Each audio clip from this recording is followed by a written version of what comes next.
Hallelujah. आप सभी को जय मसीह की। कितने लोग आनंदित हैं, कितने लोग खुश हैं आज? हालेलुया। हर संडे हम परमेश्वर के भवन में एकत्रित होते हैं, परमेश्वर के वचन को सुनने के लिए, उसकी इबादत करने के लिए। हालेलुया। हमारा मेन मकसद चर्च आने का ऑफरिंग देना नहीं, हमारा मेन मकसद चर्च आने का कि हम परमेश्वर से मिलने और उससे बातें करने के लिए जा रहे हैं। क्योंकि हम जैसी संगति में रहेंगे हमारा चाल चलन भी वैसा ही होता चला जाएगा। हम जिसके साथ ज़्यादा समय बिताएंगे हमारा चाल चलन वैसा ही होता चला जाएगा। इसलिए हम परमेश्वर के साथ समय बिताते हैं, क्योंकि बाइबल में लिखा तुम मेरे समान बनो। अपने पड़ोसी को बोले यीशु मसीह के समान बनो, जैसा परमेश्वर है वैसे बनो। हालेलुया। आप लोग जानते हो जब एक जानवर बच्चे पैदा करता है तो वो कैसे होते हैं? किसके जैसे लगते हैं? इंसानों की तरह। कैसे होते हैं? जानवर ही होते हैं। अगर एक बिल्ली बच्चे देती तो कैसे होते बच्चे उसके?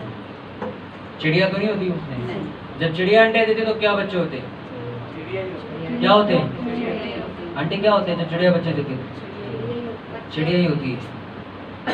मतलब जोन सी चीज जिसको पैदा करते वो उसके जैसा ही होता है। बाइबल में लिखा मनुष्य की रचना किसने की? तो आप कैसे होने चाहिए? पर हम जीते नहीं परमेश्वर की तरह। हालेलुया। हमें पैदा करने वाली हमारी माँ नहीं, हमारा परमेश्वर है, जिसने लिखा मैंने तुझे तेरी माता के गर्भ में डाला है। हालेलुया। मनुष्य की रचना किसने की? परमेश्वर ने। अगर परमेश्वर के जरिए कोई चीज पैदा होती तो वो परमेश्वर जैसी होती। हालेलुया। अगर आपका जीवन परमेश्वर की तरह नहीं तो आप परमेश्वर से पैदा नहीं हो, क्योंकि बाइबल में यीशु मसीह ने कई जगह कहा कि जो परमेश्वर के पीछे चलते हुए परमेश्वर की क्या है? संतान है, और जो संसार के पीछे चलते हुए शैतान की संतान। हालेलुया। आपके काम, आपके हरकतें, आपके कर्म ये साबित करेंगे कि आप किसकी संतान हैं।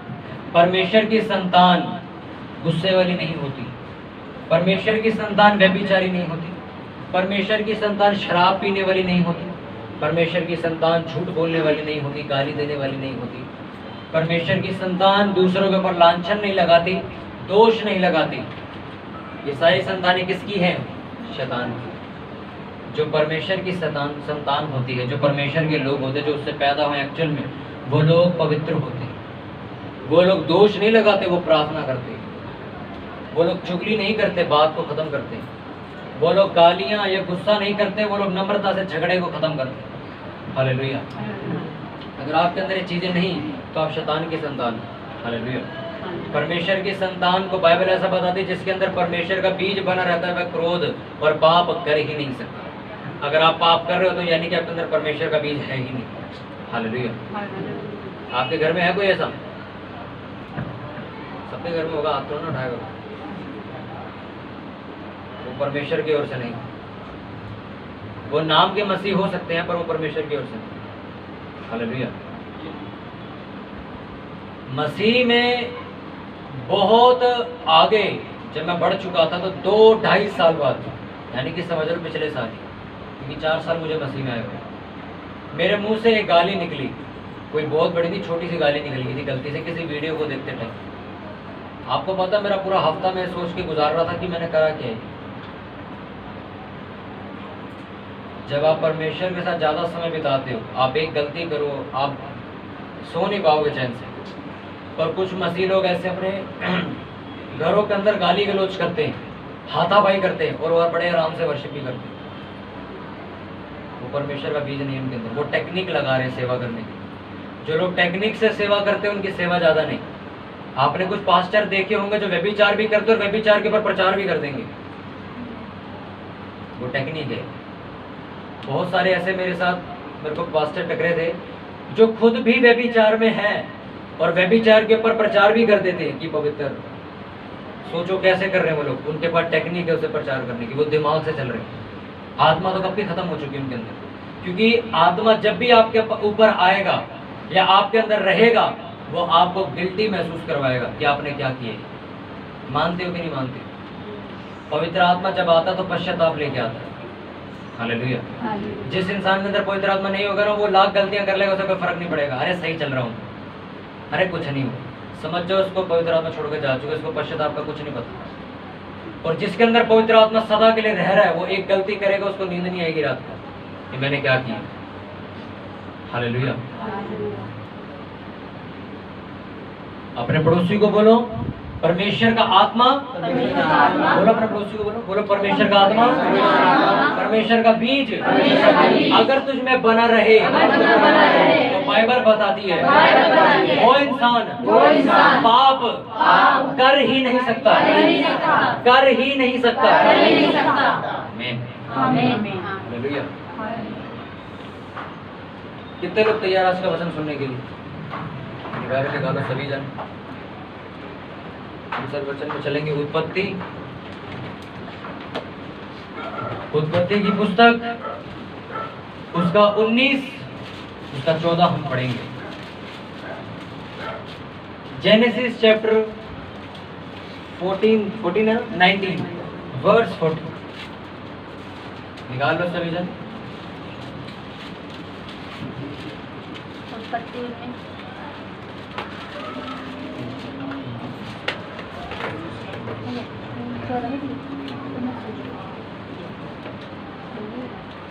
Thank you. उत्पत्ति 19 उसका 14 हम पढ़ेंगे। निकाल लिया सबने?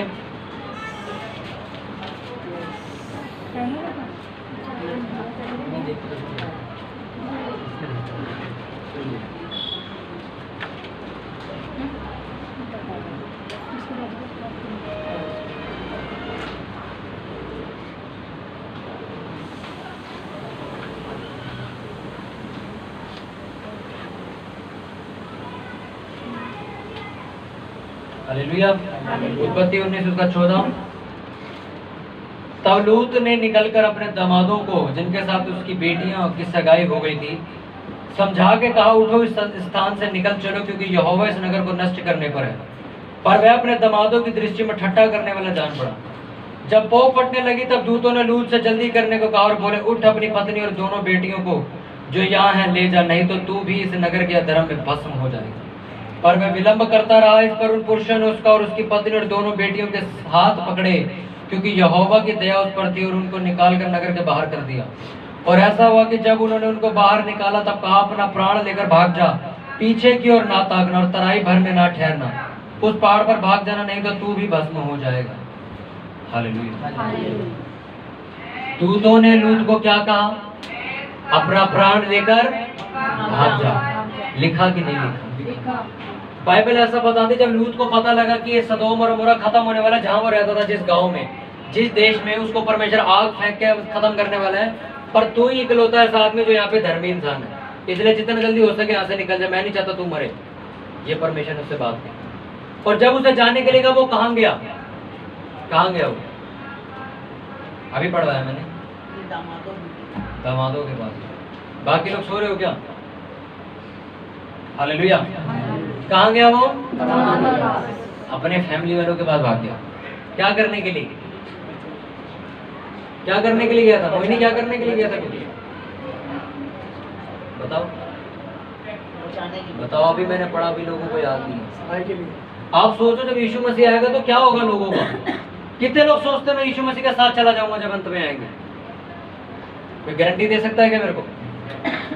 आपको सर वचन याद नहीं है जो मैं आपके सामने लाइव बोल रहा हूँ। आप कौन सी बातें करो यीशु मसीह के साथ जाओ? आपको लाइव वचन जो मैं सुना रहा हूँ वो नहीं समझ आ रहा आपको। आप यीशु मसीह के चेहरे को देखना चाहते हो? मैं क्लियर बात कर रहा हूँ आपसे, कृपया वहम में ना रहे। मैं कुछ देखो, मैं लाइव वचन सुना रहा हूँ आपसे, मैं पूछ रहा हूँ, वही सुना के आपको पता नहीं है, और हम अपने मन में सोच के बैठे अंत का दिन आने वाला है, यीशु मसीह के साथ जाएंगे। वहम में मतलब जिस इंसान को ये नहीं सुनाई दे रहा मैं बोल कर रहा हूँ, तो वो यीशु मसीह की तुरही की आवाज क्या सुनेगा कि रैप्चर होने वाला? वो क्या सुनेगा? वो तब भी कहीं ना कहीं खोया होगा। अपने पड़ोसी बोलो ध्यान से सुन, सुनने से विश्वास पैदा होता है। लूत कहाँ गया? अपने परिवार वालों के पास, अपनी बेटी और दामादों के पास। क्या कहने गया था उन्हें? क्या? जोर से बचा कि भाई मेरे साथ साथ चलो, भगे हम यहाँ से। क्या करा उनके दामाद और उसकी बेटी ने उसके साथ? उसका मजाक उड़ाया। अरे चल ऐसा थोड़े, कौन मारेगा हमें? कौन आग फेंकने वाला? यहाँ कोई नहीं फेंकने वाला। फिर दोबारा दूतों ने उसको क्या कहा? अपना प्राण ले और भाग जा। पहले जब आए थे क्या बोला था? लूत यहाँ से चला जा। पर जब वो अपनी फैमिली के पास गया, फैमिली से मजाक उड़वा के वापस आ, दूतों ने फिर दोबारा सेकंड लाइन बोली चेंज करके, लूत अपने प्राण लेके यहाँ से भाग जा और पीछे मत देखियो। क्यों कहा उन्होंने ये लाइन पहली बार क्यों नहीं बोली? फर्स्ट टाइम दूत आया, उन्होंने बोला मोहन भैया को, मोहन भैया भाग जाओ यहाँ से, ये देश खत्म होने वाला है। ठीक है, मोहन भैया कहाँ गए? अपने परिवार वालों के पास गए। ठीक है, परिवार वालों के पास गए, रिश्तेदारों के पास गए, बोला, उन्होंने मना कर दिया। फिर से मोहन भैया वापस आ गए और दूतों ने फिर मोहन भैया को क्या बोला? मोहन यहाँ से भाग जा, अपना प्राण लेके भाग जा, पीछे मुड़ के मत देखियो, भाग जा, कहीं मत रुकियो, भाग जाइयो। ये अलग से क्यों बोला है? पता है क्यों? प्राण लेके भाग जा का मतलब होता है अपने इमोशंस लेके भाग जाए।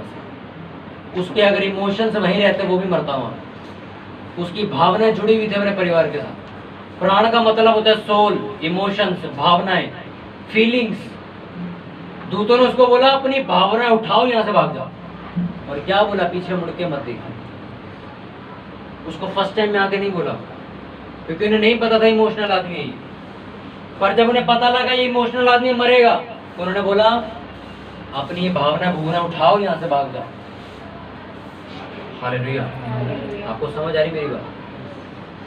दूत को जाके दूत कहता है भाग जा, पर जब वो फैमिली के पास चला जाता है वापस दूत उसको बोलता है अपनी प्राण को ले, भाग और पीछे मुड़ के मत देखो। क्योंकि दूतों को ये बात समझ आ चुकी थी, ये आदमी अगर आज मरा तो सिर्फ अपने परिवार की वजह से मरेगा, अपनी फीलिंग्स की वजह से मरेगा, अपनी भावनाओं की वजह से मरेगा। और इसलिए मरेगा क्योंकि ये आगे नहीं पीछे देख रहा है। हर वो मसीह इंसान, हर वो इंसान जो अपने घर वालों के साथ ज्यादा लगाव रखता है, कृपया करके मैं आपको एक सच्चाई बता दूं, आप लोग परमेश्वर के लायक नहीं। अब आप सोच रहे हो कि मैं आपको परिवार से अलग कर रहा हूं, नहीं। ये बात बाइबल के अंदर यीशु मसीह ने अपने 4 सुसमाचारक किताबों के अंदर लिखी है कि जो व्यक्ति हल के ऊपर हाथ रख के पीछे देखता है वह मेरे योग्य नहीं। यानी कि हल यानी कि जब काम दिया मैंने उसे करने के लिए, काम के टाइम पे पीछे मुड़ के देख रहा, मेरी मम्मी ने सीटी पर कुकर में दाल चढ़ा दी होगी कि नहीं, मेरी बच्चे ने खाना खा लिया होगा कि नहीं, वो स्कूल की फीस दे दी होगी कि नहीं। जो व्यक्ति इन चीजों में फंसा हुआ है वो परमेश्वर के लायक नहीं, क्योंकि ना वो आगे का है ना वो पीछे का, वो बीच में लटका हुआ। हालेलुया। लूत को उसने बोला यहाँ से भाग जा, नहीं भागा। दूतों ने देखा क्या कर रहा है, परिवार के पास जा रहा है, बातचीत कर रहा है, उनको बुला रहा है, रो रहा है उनके सामने, भाई चलो मर जाओगे। दूत ने कहा इधर वापस, अपने प्राण लेके भाग जाए, पीछे मुड़ के मत देखो, बीच में कहीं मत रुकियो। हालेलुया। जिन लोगों के प्राण आज भी अपने घर वालों के साथ जुड़े हुए हैं, बाइबल ऐसा बताती वो लोग परमेश्वर के योग्य नहीं है। अब आप सोचोगे कि मैं आपको आपके परिवार से अलग करना चाहता हूँ, हस्बैंड वाइफ के बीच में लड़ाई पड़वाना चाहता हूँ, या बाप बेटे के बीच में लड़ाई डरवाना चाहता हूँ, नहीं। बाइबल में लिखा, एक चेला आके कहता है प्रभु मैं तेरे पीछे चलूंगा, और पहले अपने पिता को मैं गले लगाया हूँ, प्यार करो जाके। परमेश्वर ने कहा वहीं रह जाओ, वापस आने की जरूरत नहीं। कहा कि नहीं कहा? हाँ कि नहीं? बाहर वाले मोहिनी क्या कहा था? क्या कहा था उसने? देखो अभी भी नहीं पता है। आप समझ रहे हो कहाँ है लोग इस टाइम? अगर अभी भी भाई आप लोग अपने घरों में लगे हुए, आपका दिमाग कहीं हो रहा है, तो कृपया करके परमेश्वर की ओर ध्यान लगा लो। मैं लाइव एग्जांपल देता हूँ आपको बीच में पूछ के, तो पता लग जाता कौन सुन रहा कौन नहीं। यही वो लोग होंगे जो आगे सुनो मेरे पे। अब इस टाइम एक वीडियो आएगी, उसको आप ध्यान से सुनना, सिर्फ लड़कियों के लिए वो होगी। मेरे पे हज़ारों लड़कियों के मैसेज है, मेरे को ऑनलाइन भी सुन रही है सारी। एक ही कहानी से मेरे घर वाले मेरी नॉन बिलीवर के साथ शादी करा रहे, अब हम क्या करें? एक ही सवाल है सारी लड़कियों का। मैं उनसे एक ही जवाब पूछता हूँ, मसीह में कब आए थे? कहती 4 साल पहले। मैं कहा 4 साल पहले क्या किया था? कहती कुछ नहीं किया। मैं कहा 3 साल पहले कुछ नहीं किया। मैं 2 साल पहले कुछ नहीं किया। मैं पिछले साल कुछ नहीं किया। इस साल शादी करा रहे। जब तुमने किया ही कुछ नहीं तो फिर माँ बाप तुम्हें अपने तरीके से चलाएंगे। आप चढ़ जाते हो। मैंने ज्यादातर लड़कियों के अंदर गलती देखी। देखिए मैं लड़कियों को नीचा नहीं दिखा रहा हूँ कि लड़के ऊंचे। मैंने लड़कियों को खास कर देखा है, वो नहीं बढ़ती हैं आगे, उनका वो दिमाग खोलने की कोशिश भी नहीं करती कभी। वो पता कैसे रहती है? बैठी शादी, अरे यार गलत शादी करा रहे। अरे तू तो सुन खड़ा था अभी, आपने जब कोई एक्शन लिया ही नहीं, कोई डिसीजन आपने लिया ही नहीं, तो कल को जब जो कुछ होगा आपको सहना पड़ेगा। फिर बहुत सी लड़कियां इस चर्च की जिनको मैं 10 बार समझा पागल हो गया। अपने घर वालों के सामने डिसीजन लो, बैप्टिज्म ले लो, यीशु मसीह को स्वीकार कर लो, कुछ नहीं किया, आज उनकी नॉन बिलीवर से शादी हो रही है। कुछ कर सकते हो क्या? लड़कों के साथ नहीं होता ऐसा। क्यों? वो बोल देते हैं हम चर्च जा रहे हैं, बपतिस्मा भी हम वही लेंगे, हम यीशु मसीह को मानेंगे, लड़की भी वही लेंगे जो क्रिश्चियन होगी। लड़कियां नहीं बोलती, किसी ने फंस जाती है एंड में जाके। मैंने सबके क्वेश्चंस पूछे, सबका सवाल एक ही, ब्रदर हम क्या करें? मेरे परिवार वाले मेरी शादी नॉन बिलीवर से करा रहे, मेरे परिवार वाले शादी मेरी नॉन बिलीवर से करा रहे। मैंने कहा जब तुम मसीह में आए थे तब अपने परिवार वालों को बोला नहीं था कि मैं यीशु मसीह को मानती? कहती उन्हें तो पता ही पिछले साल लगा है। अब आप खुद सोचो, जितना ज्यादा आप सुन रहोगे उतना ज्यादा आपका नुकसान है। अगर दुनिया को नहीं पता चला कि आप मसीह हो, 4 साल बाद जो एक्शन होंगे उसमें आप भी लपेट लिए जाओगे। मत छुपाते रहो, छुपाते रहो। मैं लड़कों को भी कह रहा हूँ, जो लड़के अपने घर में एक्शन नहीं ले रहे, मैं साफ कह रहा हूँ, आपके घर वाले आपकी गुद्दी पकड़ के गलत लड़के की शादी करा देंगे, और शादियां गलत हो जाए पूरी जिंदगी रद्द हो जाती है। मैंने लाइव देखा है, अगर शादियां गलत होगी तो। इसलिए अभी बोल दो घर जाके हमने क्या करना आगे। इमोशंस छोड़ दो अपने। हर वो मसीह इंसान, हर वो व्यक्ति जो अपनी भावनाओं से ज्यादा जुड़ा हुआ है, वो व्यक्ति परमेश्वर के राज्य में ज्यादा प्रभाव छोड़ नहीं पाएगा। क्योंकि जब भी कुछ परमेश्वर उसे एक्शन लेने के लिए कहेगा, उसको अपनी मम्मी याद आएगी पहले, फिर उसे अपना घर याद आएगा, फिर उसे अपनी जॉब याद आएगी, फिर उसे अपना परिवार याद आएगा, फिर जाके वो डिसीजन लेगा कि करूं कि ना करूं। और इतना दबा हुआ व्यक्ति कभी भी परमेश्वर की सेवा नहीं कर सकता। हालेलुया। कितनों को बात समझ आई? आप ऑफिस में बैठे और ऑफिस में काम कर रहे हो, आपकी वाइफ या आपके बच्चे बार बार आपको फोन करे, कर लेते हो काम से? क्या कहते हो? भाई फोन मत करो, मेरा काम बार बार बंद हो जाता। कहते हो कि नहीं कहते हो? अगर जो बंदा सारा दिन फोन पे लगा रहे घर वालों के साथ, उसकी नौकरी कहाँ जाती है? बॉस क्या कहता है? भैया आप नौकरी छोड़ो, आप काम को कुछ नहीं करो, आपका सिर्फ फोन ही चलता है यहाँ पे। होता है कि नहीं होता? उसी तरह जब तक आपका मन, आपकी चीजें, आपका प्राण आपके रिश्तेदारों में लगा हुआ है, आपके खुद के परिवार में लगा हुआ है, आप कभी भी परमेश्वर के राज्य में एक प्रभावशाली काम नहीं कर सकते। एक आदमी प्रभाव तब छोड़ सकता है जब वो फ्रीली होकर से परमेश्वर की तरफ चले। हालेलुया। एलिशा ने कहा मैं एलिया के पीछे चलूंगा। एलिशा करके क्या है पता आपको? उसकी भैंसों, गाय भैंसों का उसका बिजनेस था। पता आपको? एलिशा, अगर आप किताब पढ़ो, पहला राजा दूसरा राजा पढ़ो, तो एलिशा का जो बिजनेस था वो पता है किसी का था? गाय भैंसों इन सब का, उनमें पालना पोसना, गौशाला, इन सब का उनका बिजनेस था। जब एलिशा को पता चला भी मैंने इसको फॉलो करना, अब मैंने पीछे चलना है, किसके? एलिया के पीछे चलना है। उन्हें क्या किया? अपना जितना बिजनेस था मारा काटा, सबको पार्टी पूरी बिरयानी बुरयानी खिलाई, उन सबकी खत्म कर दिया। अपना तंबू में जो जहाँ पे उसका बिजनेस था आग लगा दी, खत्म कर दिया। आग लगा के आया था, पढ़ना उसमें स्पेशल लिखा, उन्हें आग लगा के सब कुछ खत्म करके सबको खिला दिया और फ्री हो गया, बिजनेस खत्म। अब जाऊंगा काम कर। फिर वो गया सेवा करने। क्या जरूरत थी बिजनेस खत्म करने की? वो ये भी तो कर सकता, अपने भाइयों को दिया था, अपने पापा को दिया था, तुम चला लेना बिजनेस में जा रहा हूँ। और उसने ऐसा नहीं किया, उसने टोटल खत्म किया उसे। क्यों? क्योंकि वो जानता है ये बिजनेस शुरुआत मैंने करी थी, अगर इसको मैं किसी हाथ में दूंगा तब भी ये फोन मेरे को ही मारेंगे, मेरे को दुखी इन्होंने तब भी करना है। उसने अपनी भावनाएं खत्म कर दी, अपने परिवार वालों को रजा दिया, पैसा दे दिया सारा, और चला गया। यीशु मसीह कोई गली में घूमने वाले आवारा इंसान नहीं थे कि जिनका अपने माँ बाप के साथ लगाव नहीं था। उनके माता पिता पब्लिक के बाहर आके खड़े होते, पब्लिक कहते तुम्हारी माता और भाई है, वो कहते मेरे माता और भाई तो ये हैं जो कलीसिया में बैठ के वचन सुन रहे हैं। क्या उनका लगाव नहीं था उनसे? 30 साल उन्होंने अपनी माता के साथ बिताए हैं, अपने भाइयों के साथ बिताए हैं, तब भी उन्होंने इतना कठोर डिसीजन लेके बोला मैं नहीं जानता ही। जिस दिन आपका मन ऐसा हो जाएगा उस दिन आप बहुत कामयाब हो जाओगे। मैं सिर्फ मसीहत की बात नहीं कर रहा हूँ, मैं सिर्फ मसीहत की बात नहीं कर रहा हूँ, मैं हर एक चीज की बात कर रहा हूँ। आप बिजनेस करने जाओ, आप जॉब करने जाओ, आप अपनी खुद की जिंदगी में कुछ करना चाहते हो, अगर आप एक मम्मी बॉय हो, अगर आप पापा की परी हो, तो फिर आप जिंदगी में कामयाब नहीं हो सकते। ये बात मैं आपको बता दूं, आप कुछ नहीं कर सकते, क्योंकि आपको यही चिंता मैंने घर कब जाना है। मैं अभी बिजनेस की क्लास ले रहा हूँ, मेरा कोर्स चल रहा है, तो वहाँ पे एक कहानी होती है रोज। कुछ 5-6 बच्चे ऐसे होते हैं जो इंस्टीट्यूट का टाइम होते 1 घंटा पहले ही आके बैठ जाके पढ़ने लग जाते हैं। और कुछ 10-12 बच्चे ऐसे वहाँ पे, अगर 6 बजे छुट्टी होनी है तो 5:30 बजे बैग पैक करके बार बार सर को कहते हैं, सर छुट्टी कर दो, सर छुट्टी कर दो घर जाना, सर छुट्टी कर दो घर जाना। अब मुझे एक बात बताओ, इन दोनों में से कौन कामयाब होगा? जो पहले आके से पढ़े जा रहा है, या फिर वो जो जल्दी भागने की कर रहा है? कौन कामयाब होगा? जो ज्यादा टाइम दे रहा है, जिसको याद ही नहीं मैंने घर जाना है, पढ़ा लो सारी रात पढ़ाना पढ़ा लो, ये कामयाब होगा कि वो जिसको छुट्टी चाहिए? ये बात आपको खुद को समझ आ रही है ना मैं क्या समझा रहा हूँ?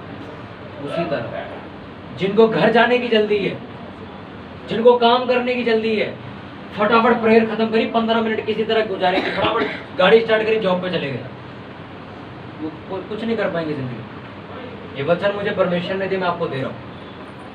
हर वो मसीह इंसान, हर वो क्रिश्चियन इंसान, हर वो कलीसिया के व्यक्ति जो आज यहाँ बैठा हुआ है, जो मम्मी बॉय बना हुआ है, माँ का लाडला बना हुआ है, जो पापा की परी बनी हुई है, ये सारे लोग, मैं आपको सच सच कह दूं, आप मेरे लायक तो छोड़ो, किसी के लायक नहीं हो। बहुत बार इस कलीसिया में तो मैं किसी को काम देता हूँ, वो कहता है भैया भाई मम्मी ना कह रही कि ये काम कर दो, मम्मी कह रही ये कर दो, मम्मी, मैं कहा भाई तू मेरे लायक ही नहीं, तेरे को जो करना कर, मैं दूसरे को बोल दूँ, मैं खुद नहीं काम कराता उनसे। मैं कह नहीं भाई तू घर परिवार वाला आदमी, तेरे से कोई मतलब नहीं मेरे को वो बंदा चाहिए जो घर परिवार बोल के सिर्फ परमेश्वर के लिए काम करे। आपके लिए वचन थोड़ा ना, मेरे लिए भी तो है ही। मैं कोई बाहर किसी रोड शोड के आगे वचन देता हूँ कि मेरा कोई आगे पीछे है नहीं क्या? वीरवार वाली प्रार्थना के अंदर एक बार मेरी अम्मी की बहुत ज़्यादा तबीयत खराब हो गई। हम यहाँ प्रार्थना कर रहे थे उस टाइम, पिछले 2 महीने पहले की बात। हम यहाँ प्रार्थना कर रहे, बहन आके कहती कि भाई मम्मी को उल्टी हो रही, मैं तभी प्रे कर रहा था। वो कहते मम्मी बेहोश हो गई, मैं तभी मैं यहाँ प्रेयर कर रहा था। मैं पता कब उठा, जब उठा के ले जाना था, क्योंकि मेरे अलावा को था नहीं थे। उठा के ले जाके वापस आया मैं, फिर प्रे पे बैठ गया। लोगों को लग रहा होगा सनी भाई बड़े घमंडी यार, इनकी मम्मी मरने पे हो रही है, इनको कोई फर्क नहीं पड़ रहा। मैं इसलिए बैठा था क्योंकि मेरा लगाव खत्म। मैं जानता हूँ या तो जिएंगे या तो मरेंगे। एक बात याद रखो, आपके घर वाले या तो जिएंगे या मर जाएंगे। परमेश्वर के सामने एक ही बात बोलो, जितनी इनकी बुलाहट है ये पूरी करके जाए, उससे पहले कोई माई का लाल मार नहीं सकता। मैं बैठा रहा, मैंने यही प्रे करी, परमेश्वर जो होगा दोनों में से एक ही चीज़ होगी, तेरी इच्छा है तो जिएंगे, नहीं है तो खत्म। तो तेरी प्रे छोड़ के फायदा क्या मेरे को?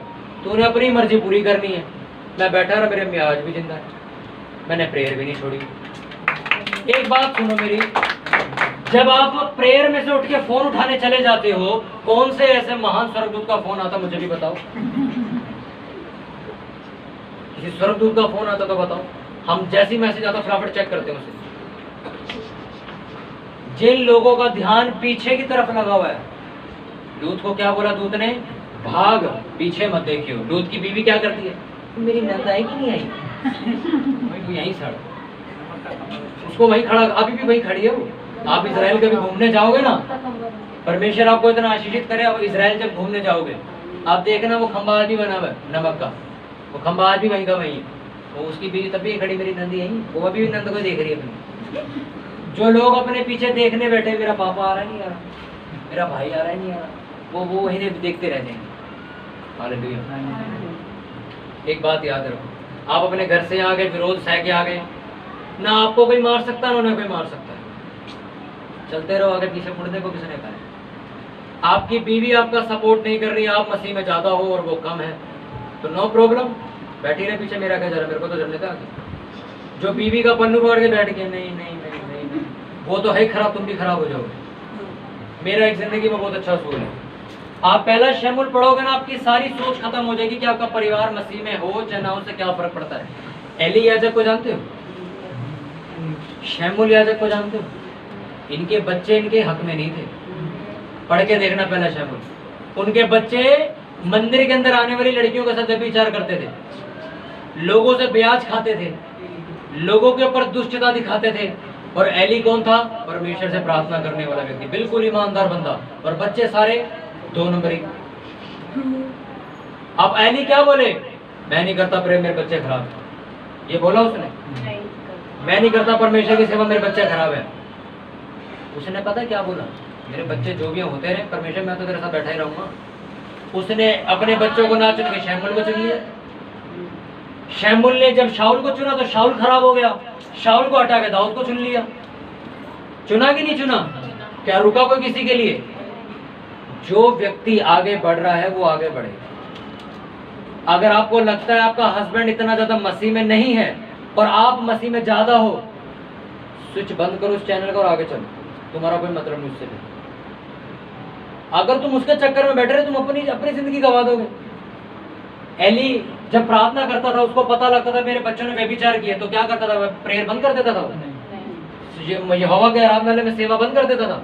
वो तब भी करता रहता था। वो कहता था मेरे बच्चे जो मर्जी करें, मैंने अपने कर्म का हिसाब देना, उन्होंने अपने देना।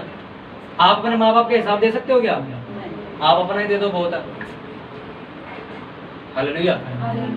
मैं आप लोगों का हिसाब लेके चलता हूँ, क्योंकि मेरे से तो हिसाब लेना ही है परमेश्वर, क्योंकि मैं ही आपको सिखा रहा हूँ। क्योंकि उपदेशकों से 2 गुना, एक तो मेरा हिसाब, एक तो आपका हिसाब। अब मैंने कलीसिया के बंदे को समझा दिया कि भैया प्रार्थना करना। अब वो कलीसिया वाला बंदा क्या कर रहा है? मियाँ बीवी सारे घूमने गए भी। मेरा काम तो था ना समझाने का, उसका हिसाब आपको दे दे, मैं अपना हिसाब दे दूंगा। किसी देखो इस डेट में मैंने बात समझाई थी। इसलिए बहुत सारे लोग जो यहाँ बैठे हैं, आपके कुछ परिवार वाले मानते हैं, कुछ आपके विरोध करते हैं, कुछ आपके साथ नहीं चलते, कुछ चलते हैं। प्लीज मैं आपको एक बात समझा दूं, लूत की तरह अपने परिवार वालों के सामने जाकर अपनी बार बार बेइज्जती मत कराओ। भाई चलना चर्च चलना। ये बात पता किन्हें बोली थी? जिन्हें मतलब नहीं पता इस चीज का। जो लोग खिल्ली उड़ा रहे परमेश्वर के पास क्यों जाते हो बार बार? उसको क्यों कहते हो चल तेरे को ठीक करा देंगे, चल चल तू रिसीव करियो? बेइज्जती मत कराओ परमेश्वर। आपका काम था बताना, बता दे, बस आगे बढ़ो, अपना काम करो। लूत की गलती यही पकड़ ली थी दूत ने। यार हमने इसको बोला भाग जाए यहाँ से, ये तो परिवार के पास घुस गया जाके। भाग जाओ, पूछ लो सारे, चलो। परिवार वालों ने बेइज्जती कर दी, और जा तेरा परमेश्वर, तू ही जान, तेरा धर्म बदला है बदला है। वापस आया दूत, कहता भाई सुन, अपना प्राण लेके भाग जाए यहाँ से। हालेलुया। लूत की पत्नी का प्राण लेके नहीं भागी थी, उसका प्राण वहीं लगा हुआ था। पीछे देखने के लिए मेरे पर उसका परिवार रहता था वहाँ, उसके दामाद थे पीछे, उसकी बेटियां बैठी थी, उसके नाती पोते बैठे थे, इसलिए उनको देखने के लिए मुड़ी। वो क्रिश्चियन व्यक्ति जो पीछे मुड़ता है परमेश्वर के राज्य में, वो वही खंबा बनेगा। देखा, खंबा यानी कि मूर्त बन जाएगा, कुछ कर नहीं पाएगा वो, यानी कि मूर्त बनने का इन द सेंस आप आत्मा में मूर्त बन जाओगे। आपको कोई प्रकाशन नहीं मिलेगा, कोई भविष्यवाणी नहीं मिलेगी, आपको कोई गाइडेंस नहीं मिलेगी, कौन सा मेरे को रास्ता अपनाना है, कौन सा अगला कदम लेना है, कुछ आपको समझ नहीं आएगा। आप गूंगे बहरे एक इंसान बन जाओगे, आप से मसीहों खड़े रहोगे। कोई भी कदम उठा दोगे वो गलत हुआ तो हुआ, कोई सही हो, तुक्का लग गया तो लग गया, आप तुक्का भेड़ने वाले क्रिश्चियन बन जाओगे। पर लूत तुक्का भेड़ने वाला क्रिश्चियन नहीं था। हालेलुया। अब्राहम एक तुक्का भेड़ने वाला क्रिश्चियन नहीं था। विश्वास करके देख लेता हूँ शायद हो जाए। दाऊद को तुक्का भेड़ने वाला योद्धा नहीं था, उसे पता था मैं यहोवा के साथ चलता आ रहा हूँ, मैं अपना परिवार नहीं देख रहा हूँ पीछे, मैं ही मारूं। अच्छा, दाऊद के राजा बनने के बाद उसके परिवार का भी नाम है कि वो अपने परिवार के साथ रोटी खा रहा है, अपने परिवार के साथ घूमने गया है, अपने परिवार के बारे में बातचीत कर, कहीं है कोई नाम? राजा बनने के बाद उसकी जिंदगी एक ऐसी जिंदगी होगी जिसे पता ही नहीं था मैं कहाँ से। उसने बात करी फिर भेड़ बकरियों की बनी, किसी की कोई बात नहीं हुई वहां। यूसुफ जब प्रधानमंत्री बना, जब अकाल पड़ा तो उसको याद आई अपने परिवार की, उसके सामने आ गए तो उन्हें उनको पहचान लिया। अबे ये तो मेरा बापू है, ये मेरे भाई। हाँ के नाम। प्रधानमंत्री बनने के बाद उसने राजा को सिफारिश लगाई कोई? मेरे परिवार वालों को ही बचा, कहीं कुछ नहीं किया। कहीं लिखा उन्हें, कोई कहानी लिखी, कोई किताब लिखी मेरे परिवार के लिए, या वापस अपने गाँव गया प्रधानमंत्री बन के टाई लगा गया मैं मिल के आता हूँ जरा, कहीं गया वो? नहीं गया, क्योंकि वो प्रधानमंत्री इसलिए ही बना क्योंकि उसने सारा कुछ त्यागा है। दाऊद राजा इसीलिए बना क्योंकि उसने सब कुछ त्यागा है। अब्राहम इसलिए सबसे बड़ा विश्वास का प्रेरित बना क्योंकि उसने लोगों की बातों को इग्नोर किया है। हर एक इंसान कुछ कामयाब जब हो जाता है वो इसलिए हुआ क्योंकि उन्हें बहुत कुछ सैक्रिफाइस किया है। डिक्शनरी के अंदर सक्सेस से पहले सैक्रिफाइस का वर्ड आता है। आप कुछ सैक्रिफाइस नहीं कर सकते पर आप सक्सेस की अपेक्षा करते हैं। प्लीज सर आप मेरी बात याद रखिए, कोई भी बड़ा करोड़पति आदमी जब करोड़पति के रास्ते में निकलता अपने परिवार के पास जाके बैठता नहीं है, वो उसके पास इतना टाइम नहीं होता। जॉब करने वाले जितने व्यक्ति हैं, हम सारे जॉब करने वाले व्यक्ति, हम सब अपने परिवार के साथ बैठ सकते हैं ना। हम 6 बजे घर आए थे, बिजनेसमैन से बोलो जरा बैठ के जरा रोटी खा हमारे साथ होटल में, 2 महीने बाद जाके आपको 10 मिनट का टाइम देगा, भाई 10 मिनट के लिए मिल सकता हूँ। क्यों? वजह, उसने एक चीज पाने के लिए सब कुछ खो दिया। आज हमारे लोग क्या करते हैं, इसे भी पकड़ लूं, इसे भी पकड़ लूं, इसे पीछे से ये पकड़ लेता हूं, इसे ही पकड़ लेता हूं और कहते हैं अब चढ़ूंगा पहाड़ पे। मैं चढ़ दोगे? आपको मैं 100 किलो का भार दे दूं, चढ़ जाओगे पहाड़ पे? 10 किलो कम कर दो, थोड़ा सा चढ़ जाओगे। 20 किलो कम कर दो, थोड़ा और चढ़ जाओगे। 50 किलो कम कर दो वजन, तो थोड़ा फिर तेज चलने लग जाओगे। 25 किलो वजन कम कर दो बैग में से, फिर आप थोड़ा दौड़ने लग जाओगे, भाई वजन हल्का हो गया।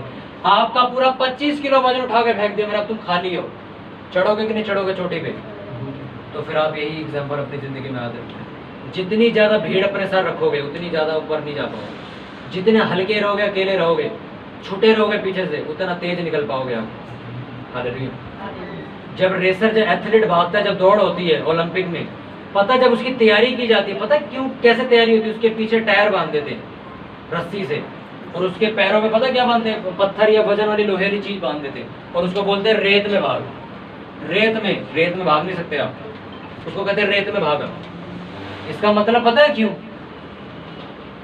जब ये बंधा हुआ है इसके साथ सारा कुछ, और ये भागने की तैयारी, भाग रहा, जान लगा रहा है, जो इसने ताकत लगाई है, यानी कि इन्हें कब ताकत लगे? जब इसके पास वजन था। जब इसका वजन उतार दिया जाएगा, यही ताकत डबल हो जाएगी। हालेलुया। अगर आपके पीछे मैं टायर बांध दूं, भाग लोगे? चल भी नहीं पाओगे। उसी तरह आपके रिश्तेदार अगर आपके साथ बंधे हुए, आपके परिवार वाले आपके साथ एक फीलिंग्स के साथ बंधे हुए, आप आगे नहीं भाग सकते, आप मसीह की दौड़ में नहीं दौड़ सकते। हालेलुया। मेरी मम्मी ये कहती है, मेरे पापा ये कहते हैं, मेरा भाई ये कहता है, मेरा जीजा ये कहता है, मेरी बुआ ये कहती है। अरे अभी तो आपको मैं सीधा बताऊं, हम तो चलो परिवार वालों का विरोध सहते थे, कुछ लोग तो पता है किसका विरोध सह रहे हैं? अनकंडीशनल रिश्तेदारों का। ताए के लड़के ने मना किया मेरे को। भाई उसका क्या मतलब? एक वो ना, भाई मेरे सगे भाई ने मना करा तो उस समय तभी मना किया, मेरे पापा ने मना करे समय कहते फूफा की लड़की ने मना किया चढ़ जाने से। अरे भाई कौन से रिश्तों में बंधे हुए हो तुम? वो मेरा मध्य प्रदेश में रिश्तेदार रहता, उसने फोन करके बोला ऐसे चर्च में जाने दे। अरे अगर इतनी गंदी वैल्यू बनाओगे तो कोई भी आके कान में मार के जाएगा। समझ रहे हो? हमारे साथ एक भाई थे, वो कहते हैं यूपी में मेरे चाचा रहते, उन्होंने फोन करके मेरे पापा को बोला इसको चर्च में जाने देना। तो उस लड़के ने पता है क्या जवाब दिया? मैं बड़ा खुश हुआ, यहाँ नहीं आता हूँ, दूसरी चर्च में आता, मैं गिटार बजाता वहाँ पे, वो तो मेरे को मिला था। तो कहता भाई मैंने ना अपने चाचा को खुद फोन मिलाया अपने पापा के सामने। तो कहता मैंने फोन मिलाया और अपने चाचा को बोला मैं चर्च जा रहा हूँ, तुम चलोगे साथ? कहता तुमने कहा मेरे पापा से बात कर रहा, मैंने अपने पापा को फोन दे दिया। तो कहते हैं क्या कह रहे हैं, चर्च जा रहे हैं तुमने? हमने तुम्हें मना कहता, कह रहा हमारे घर में ना, हमारे परिवार में, गाँव में चाचा ताऊ को बड़ी इज्जत दी जाती। कहता तो मैंने फोन मिलाया, कहते मैंने फिर से फोन ले, कहते मेरे घर में राशन डलवाओगे तो बताओ मैं नहीं जाता चर्च। अब वो मेरे जैसे निकल गया होगा कहीं, उन्हें वैसी बात कर ली जैसे मैं बोलता हूँ। उन्हें सीधा ही बोल दिया उसको, अगर आप मेरे घर में इतना किलो राशन डलवाते हो, मुझे इतनी इनकम देते हो, मुझे ये देते हो, तो मैं आज क्या, मैं अभी से चर्च जाना छोड़ता हूँ। कहते चाचा ने फोन काट दिया, आज तक दोबारा नहीं आया। आपके रिश्तेदार आपके ऊपर राज्य करेंगे क्या? जो अन्य भाषा बोलते हो, अन्य भाषा राज्य करने की आत्मा है। पतरस ने राज्य किया, दानियल ने राज्य किया, राजा उसके पैर के नीचे झुका था, दानियल नहीं झुका था। हम क्या करते हैं? हम रिश्तेदारों के सामने झुकते हैं। आज हम ना तेरे घर मिलने आ रहे हैं, आज तू चर्च मत जाइयो, उसको मुंह पे बोलो तू घर बैठ, मैं चर्च जा रही हूँ, अगर आएगा तो ताला लगा मिलेगा। समझ आ गई? मेरे रिश्तेदारों को पता है ये संडे चर्च में उनकी मजाल नहीं करा जाए, और उन्हें पता अगर आ गए तो मुंह इतने बेशर्म में ताला मार देंगे। आपको बेशर्म बनना पड़ेगा। अगर भावनाओं में जीना है, नहीं बुरा मान जाएंगे। परमेश्वर मान गया तो, परमेश्वर मान गया तो क्या करोगे? एक रिश्तेदार घर आया, चर्च की छुट्टी, ऐसा मत करो भाई। परमेश्वर ने अपना लड़का कुर्बान किया तुम्हारे लिए, एक रिश्तेदार के पीछे चर्च छोड़ देते हो। एक 2000 रुपये कमाने के लिए यार तुम चर्च छोड़ देते हो। तुमने लिखा मैंने इतना प्यार कर दिया, अपना लड़का ही मार दिया मैंने तुम्हारे लिए, अब तो शर्म करो। हम तो भैया घर में ना मेरा जीजा आ गया था, मैं इसलिए नहीं आया चर्च। मैं तू पकड़ के बैठा था उसको, पकड़ के जब भी भागे बैठा था तो बता भी ठीक है भाग ना जाएगा, हम इसलिए नहीं आए। परमेश्वर जहाँ जिस स्थान में बैठा ना उसको रिश्तेदारों के साथ मत कंपेयर करो। रिश्तेदारों को साबित कर दो मेरा यहोवा यहीं बैठा रहेगा। तू आ जा चाहे कल आ, कभी भी संडे मत आ जाइए बोल के। साफ बोल दो, जब आज तक आ रहे थे ठीक है, संडे मत आ जाइए। तू मर भी जाए ना मैं तब भी संडे नहीं आऊँगा। यार तो बिल्कुल ही तो भागा सीधा ही अंदर पार कर रहा है। अब मेरे घर में किसी की डेथ हो जाए, रिश्तेदारी में डेथ हो जाए, संडे वाले दिन मैं जाऊँगा क्या? आपको लगता मैं जाऊँगा? क्यों? मैंने आपको बताया चला जाऊँगा, और आपको लगता ही नहीं जाएगा। क्यों? आपको मैंने साबित कर दिया अपने नेचर से कि मैं परमेश्वर के लिए ज़्यादा सीरियस हूँ। आपको समझ आ रहा है? कोई मेरा करीब का भी मर जाए मैं तब भी नहीं जाऊँगा। क्यों? हाँ 2 बजे चर्च खत्म हुई, कर गाड़ी स्टार्टअप चलेगी, कोई टेंशन नहीं। 2 बजे खत्म हो, अब आजा जब मर्जी, कोई टेंशन नहीं। चर्च के बीच में मैं भटक जाऊँ, ना तेरा फोन आ जाए ना तू आ जाए। लूत की यही गलती दूतों ने पकड़ ली थी। ये बंदा फीलिंग से मरेगा यहाँ पे। अगर ये मरा यहाँ पे तो ये अपनी रिश्तेदारी में मरेगा। आधे से ज़्यादा मसीह, आधे से ज़्यादा परिवार के लोग इसलिए ही सक्सेसफुल नहीं है क्योंकि वो परिवार के चक्करों में इसे बाहर नहीं आए अभी तक। दीदी भैया जीजी जीजू फूफा फूआ इसी में लगे हुए, कोई इसी चीज़ों से बाहर नहीं आए अभी तक। मेरा फूफा का जन्मदिन है, मेरा इसका जन्मदिन, आज मेरा फूफा घर आ रहा है, मेरा जीजा घर आ रहा है, मेरा ये घर आ रहा है। उनकी यही कहानी खत्म नहीं हो रही, मैं उन्हें क्या गाइड करूँ फिर? हालेलुया। समझ आ रही ना आपको? कितनों को समझ आ रही है? जियोगे इमोशनल। क्या बोला था लूत को? क्या लेके भाग जा? थैला लेके भाग जा, प्राण लेके। 2 किलो आलू उठा भाग जाए ऐसे। क्या बोला था? प्राण का मतलब भावनाएं, आपकी सोल, आपकी फीलिंग्स, आपका इमोशंस, आपका दर्द, आपका दुख। कहता है इन चीजों को उठा और भाग जाए, पीछे मत मुड़ के देखिए। कहीं पे प्रेयर सभा में बुलाया आपको, प्रचार करने जाना, बीवी बीमार है, क्या करोगे? क्या करोगे? मैं आपको ये नहीं कह रहा हूँ, प्लीज गलत शिक्षा मत लेना कि आप चर्च आ रहे हो, किसी कोई बंदा सड़क पे मर जाए तो आप उसको पानी ना पिलाओ। मैं वो शिक्षा नहीं दे रहा हूँ। मैं जो समझा रहा हूँ उसको समझो। मैं मदद करने के लिए मना नहीं कर रहा हूँ, मैं करो इमोशनल अटैचमेंट में मत। समझ आ रहा आपको? आप रास्ते में चर्च आ रहे हो, एक बंदा आपके सामने बेहोश होकर गिरा हुआ और पानी मांग रहा, कह रहे हो चर्च जाना है मेरे को, कल ही भैया ने इतना झाड़ा है मेरे को, मैं नहीं रुक रहा। मैं वो वाली शिक्षा नहीं दे रहा हूँ भाई मेरे को मार पड़वा दो तुम, उसको पानी पिलाओ आ जाओ। पर वो वाला इमोशन की बात कर रहा हूँ, उससे आपने लड़ना है कि आपके घर कोई आ रहा है, आप रिश्तेदार के घर चले गए, कोई फंक्शन है, आप अपने परिवार के चक्कर में चर्च नहीं आए, वो नहीं आया तो मैं भी नहीं आया। उसने यार लड़ाई करी है तो मैं भी प्रेयर नहीं करता। जा घर में कलेश हो गया, यहाँ मैं भी प्रेयर नहीं करता। आपके घर में लड़ाई हुई, परमेश्वर ने रोटी देना बंद किया क्या? पर आपके घर में लड़ाई होती है, आप प्रेयर बंद कर देते हो। मेरी बीवी ने आज मेरे से बहुत बहस करा, मेरा मन नहीं प्रेयर करने का। ठीक है, परमेश्वर का मन है रोटी देने का, नहीं परमेश्वर रहते थोड़ी ना होता, तब मुकर जाओगे। परमेश्वर को तो 10 बार दुनिया कोसती, वो आपके ऊपर गुस्सा उतारता है क्या? और अब आप अपने बच्चों की लड़ाई के चक्कर में गुस्सा परमेश्वर को उतारते हो। इस पूरी दुनिया में पूरी दुनिया पाप कर रही है, क्या वो उसका गुस्सा आपके ऊपर उतारता है?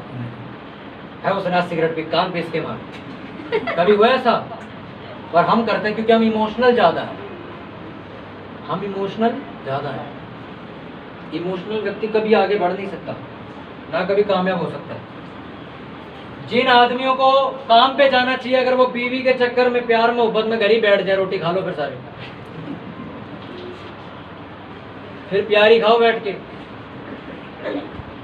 खा लोगे? बीवी कह रही आज ऑफिस मत जाओ, ठीक है नहीं जाते, 2000 रुपये कट के, कोई बात नहीं, खाएंगे क्या? हवा पानी।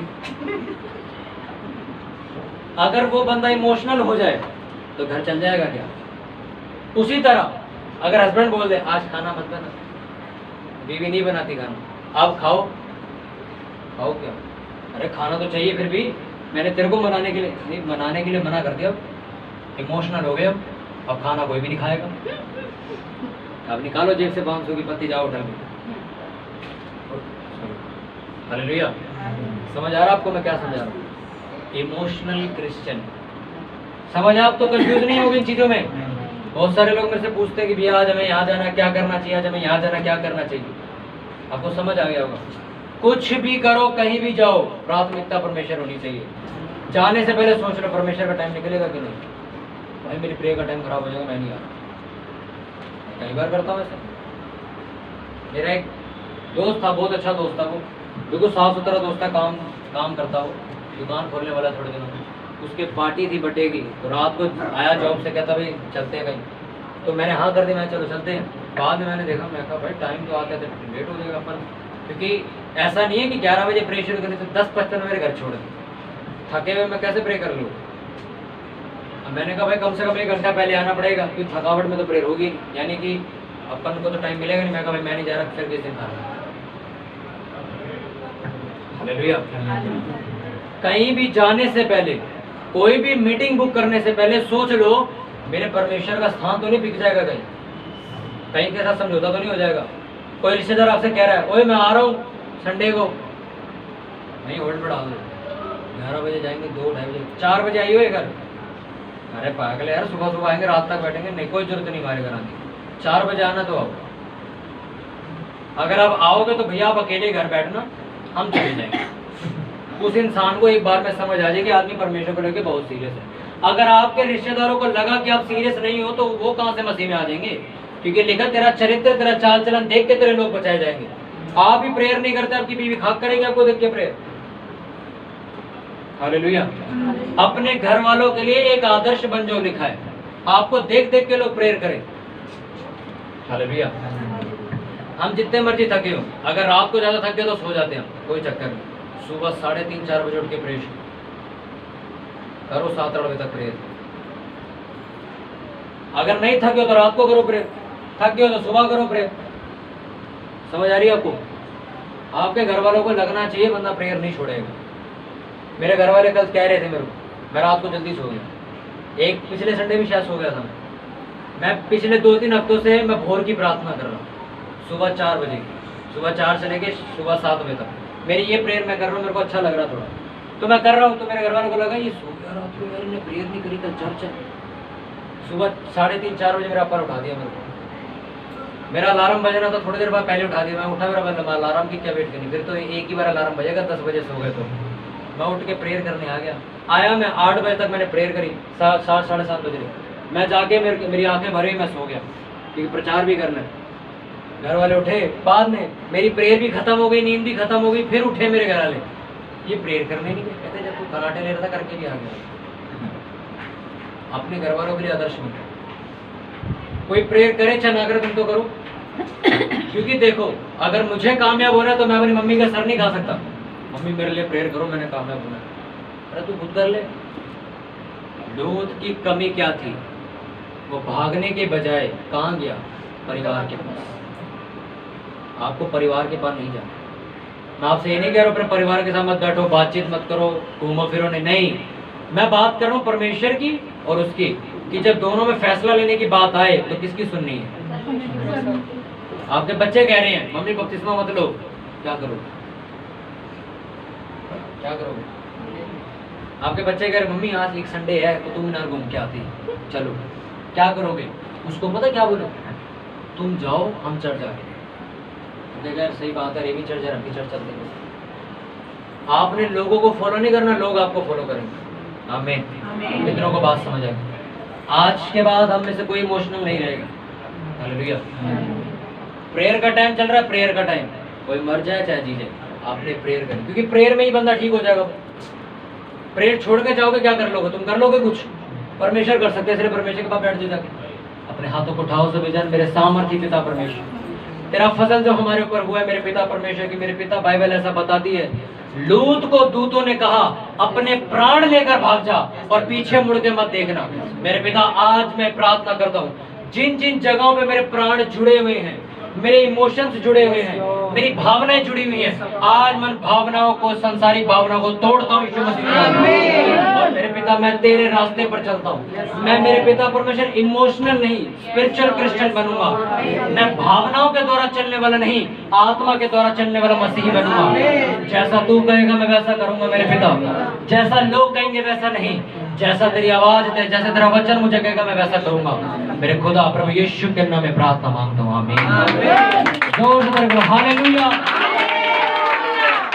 हालेलुया। आज के बाद आपकी कोई भावना आपके बीच में ना आने पाए, आमीन, हालेलुया। आइए सब जन लास्ट प्रेयर के लिए खड़े हो जाएंगे ऑफरिंग्स के लिए।